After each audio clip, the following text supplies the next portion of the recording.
नमस्कार, media Dastak news में आपका स्वागत है और बस्ती जिले के अपडेट के साथ मैं हूं अशोक श्रीवास्तव। बस्ती जिले में कोविड-19 के संभावित प्रसार और इसके खतरे से लोगों के बचाव को लेकर जिलाधिकारी श्रीमती प्रियंका निरंजन ने ओपेक चिकित्सालय कैली में की गई तैयारियों का निरीक्षण किया। उन्होंने यहां पहुंचकर कोविड वार्डों, वैक्सीनेशन कक्ष, ऑक्सीजन की उपलब्धता सहित सभी जरूरी तैयारियों की पड़ताल की। इस अवसर पर मॉक ड्रिल भी किया गया। प्रियंका निरंजन ने बताया कि यह मॉक ड्रिल कोविड के नए वेरिएंट के संक्रमण के बढ़ने की आशंका को देखते हुए की गई। सभी स्वास्थ्य केंद्रों पर दवा और कोविड जांच की सुविधा उपलब्ध है। मॉक ड्रिल के दौरान जो कमियां नजर आई हैं उनको दूर करने के लिए निर्देशित किया गया है।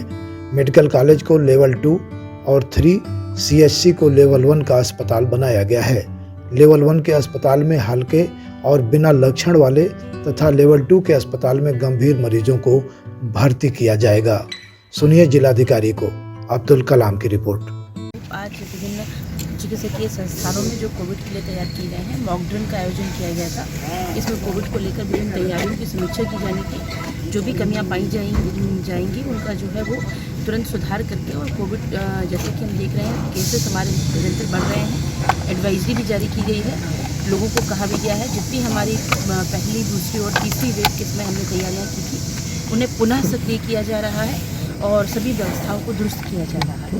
मतलब मॉक ड्रिल तो हुआ नहीं, तमाम कमियां भी मिली है। नहीं, ये मॉक ड्रिल का ही भाग है। जो मॉक ड्रिल हमने किया, ये मॉक ड्रिल का ही भाग है कि हमारी विभिन्न तैयारियों को देखा जाए कि कहाँ कमी है, और जो कमी है उसको हम लोग शीघ्र दुरुस्त करके। मैम, क्या कुछ कमियां मिली हैं आपको? परीक्षण करेंगे। निरीक्षण के दौरान क्या कुछ कमियां मिली हैं मैम आपको? जो कमियां पाई गई हैं उसमें भी कुछ बेड अभी सही से नहीं लगे हैं, उनको लगवाने के लिए कहा गया है। वेंटिलेटर को फुली फंक्शनल करवाया जाए।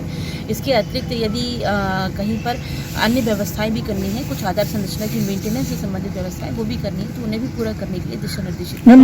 चलाने वाला कोई नहीं है, कैसे कोविड पॉजिटिव मरीजों की सुरक्षा देखी जाएगी? पहले भी शासन ने कुछ प्रशिक्षण, जो हमारा एग्जिस्टिंग स्टाफ है उसी के टेक्निकल एडवांसमेंट्स के लिए प्रशिक्षण आयोजन किया था। उन्हें हम लोग प्रशिक्षण दिला के जो हमारा एग्जिस्टिंग स्टाफ है उसी को तैयार किया। सैंपलिंग टेबल पे कोई मौजूद नहीं था, आपने निरीक्षण के दौरान उसको पाया कि वो वहाँ पर कोई मौजूद नहीं था? देखिए, चूँकि ये लगातार निर्देशित किया जा रहा है कि जो सैंपलिंग है कोविड को लेकर उसे लगातार किया जाए। तो जब यहाँ पाया गया सैंपलिंग सेंटर में कुछ कमियां पाई गई थी, इसमें कार्रवाई करने के लिए कहा गया है और CMS मेडिकल कॉलेज को निर्देशित किया गया है कि वहाँ पर लगातार उपस्थिति और लगातार सैंपलिंग सुनिश्चित। एक कर्मी की सेवा समाप्ति के निर्देश दिए गए, आप लोग क्या कुछ कमियां थी उसमें, क्या क्या निर्देश दिए गए? जो यहाँ पर आवश्यक स्टाफ जिसकी नियुक्ति की गई थी वो स्टाफ यहाँ पर मौजूद नहीं था और उसकी से गंभीर लापरवाही मानते हुए उसके खिलाफ कार्रवाई। मैडम, यहाँ कितने बेड हैं? ऑक्सीजन प्लांट की क्या स्थिति है? यहाँ 3 ऑक्सीजन प्लांट हैं और लगभग 350 बेड जो है वो हमारे ऑक्सीजन सपोर्टेड है। 700 ऑक्सीजन D टाइप सिलेंडर्स हैं, तो हमारे पास पर्याप्त तैयारी है। और जिले में टोटल कितने बेड हैं मैडम? जिले में हमने 4 CHCs को तैयार किया है। डिस्ट्रिक्ट हॉस्पिटल में भी व्यवस्था है और इसके अतिरिक्त मेडिकल कॉलेज में भी हमारे पास। मैम, मॉक ड्रिल आप कहेगा क्या मॉक ड्रिल फेल साबित हो रहा है? मैडम, मरीज उत्तर प्रदेश के मुख्यमंत्री योगी आदित्यनाथ के इस पहल की सराहना हो रही है, जिसमें उन्होंने सभी नगरों, महानगरों में कॉलोनियां बनाकर मान्यता व गैर मान्यता प्राप्त पत्रकारों को सस्ते दर पर अच्छा आवास दिए जाने की योजना शुरू किए जाने की बात कही है। बस्ती में जिला सहकारी बैंक के चेयरमैन एवं वरिष्ठ पत्रकार राजेंद्र नाथ तिवारी ने मुख्यमंत्री के इस पहल को अभिनव प्रयोग बताया और इसकी सराहना की। यह भी कहा कि बस्ती में जर्नलिस्ट हाउसिंग कोऑपरेटिव सोसाइटी बनाकर पत्रकारों को आवास देने की योजना पर काम पहले ही शुरू किया जा चुका है। CM की पहल से इसे और विस्तार मिलने की संभावना है। सुनिए राजेंद्र नाथ तिवारी को। प्रदेश के मुख्यमंत्री योगी आदित्यनाथ ने प्रदेश के सभी नगरों, महानगरों में पत्रकारों के लिए कॉलोनी बनाकर उन्हें आवास आवंटित करने की बात कही है अटल जी के जन्मदिन पर। आप क्या कहना चाहेंगे? प्रथम दृष्टया हम उत्तर प्रदेश के माननीय मुख्यमंत्री योगी आदित्यनाथ जी का संपूर्ण पत्रकार बंधुओं की ओर से हृदय से आभार व्यक्त करते हैं कि उन्होंने पत्रकारों के दर्द को समझा और पत्रकारों के लिए कॉलोनियाँ बनाना, पत्रकारों के लिए आवास देना बहुत ही सराहनीय कदम है। जिस तरह से पत्रकार विपरीत परिस्थितियों में काम करते हुए सरकार की सभी योजनाओं को जनता तक पहुंचाने का काम करता है, ऐसे समय में पत्रकारों के लिए सोने के लिए अवलंब देना यह बहुत बड़ा भगीरथ प्रयास है। मैं पहले से ही इस प्रयास में लगा हुआ हूँ। जर्नलिस्ट कोऑपरेटिव हाउसिंग सोसाइटी के माध्यम से आप सबके सहयोग से ये काम चल रहा है और ईश्वर की कृपा है कि आगे यह काम फलीभूत हो रहा है।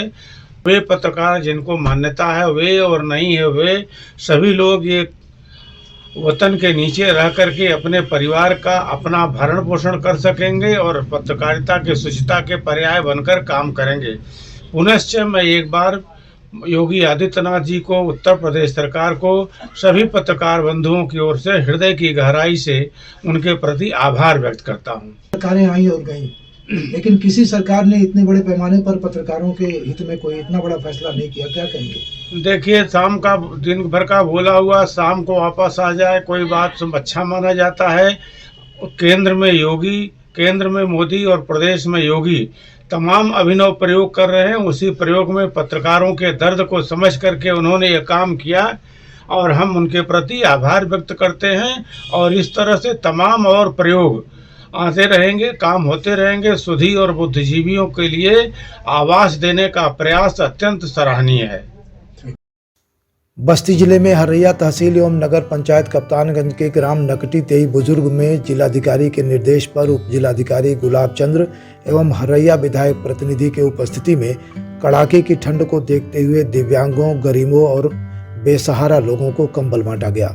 उप जिलाधिकारी ने कहा, ठंड से गरीबों और असहायों को बचाने के प्रयास शासन स्तर पर लगातार जारी हैं। बस्ती जिले में प्रेमचंद साहित्य एवं जन कल्याण संस्थान द्वारा मंगलवार को मशहूर शायर मिर्जा गालिब की 226वीं जयंती कलेक्ट्रेट परिसर में सत्येंद्र नाथ मतवाला की अध्यक्षता में मनाई गई।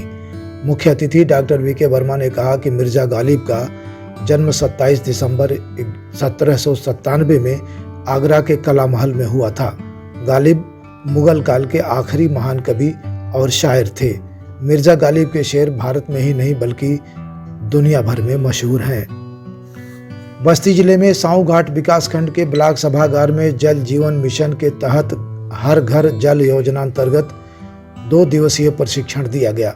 ब्लॉक प्रमुख अभिषेक कुमार, बीडीओ योगेंद्र राम त्रिपाठी ने प्रशिक्षण का शुभारंभ करते हुए इसके उद्देश्य की जानकारी दी।